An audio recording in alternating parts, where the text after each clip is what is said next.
Here I present an experiment made by the Redermore, an experiment that took place near Brest in France, in Brittany. At the beginning, the AUV, so the robot, is at the surface. So if I go up, I can see here the surface of the water, of the sea, and the robot is here. Now I will remove the sea. Okay, so we can see the robot. At the beginning, the trajectory is represented blue, and at the end it will be more and more red. We can see here some black points. They correspond to marks, sea marks, and that will help later the robot to localize itself. So at the beginning, he approximately knows his position, and he can see using sonars, lateral sonars, the mines on the left and the mines on the right, because the landmarks here, or the sea marks, correspond to mines in this experiment.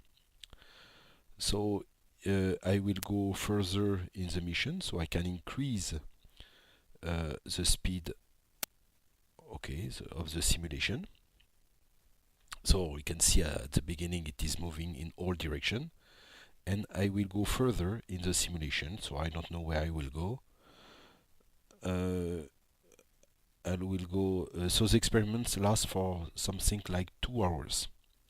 So I can see the robot in yellow here, and it's moving.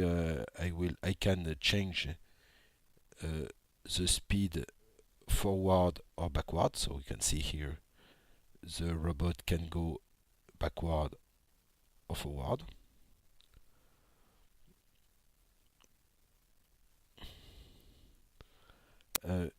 And I will show now how the robot is able to improve its localization by using the marks it has already been seen in the past. So it corresponds to SLAM, simultaneous localization in mapping. It means that when the robot sees the marks, it will first localize the mines, and when it will see later the same marks, it will improve its localization. So it's simultaneous localization and mapping, because in the same time he localizes the marks, it localizes itself. I represent here the beginning of the mission with the Redermore, and we can see on the right a plane which corresponds to what is seen by a lateral sonar. So it's like a plane, and the robot is only able to see on its right. In this experiment, we had only a right lateral sonar.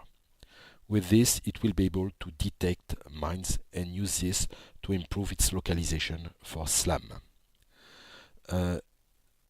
To have a better accuracy, we can see here vertical bars, which correspond to the altitude, which is also known by the robot.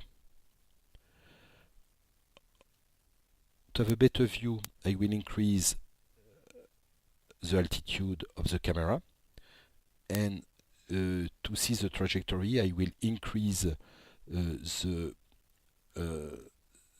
mark for the trajectory here, and we can see the estimated trajectory. We can consider that it corresponds to the reality.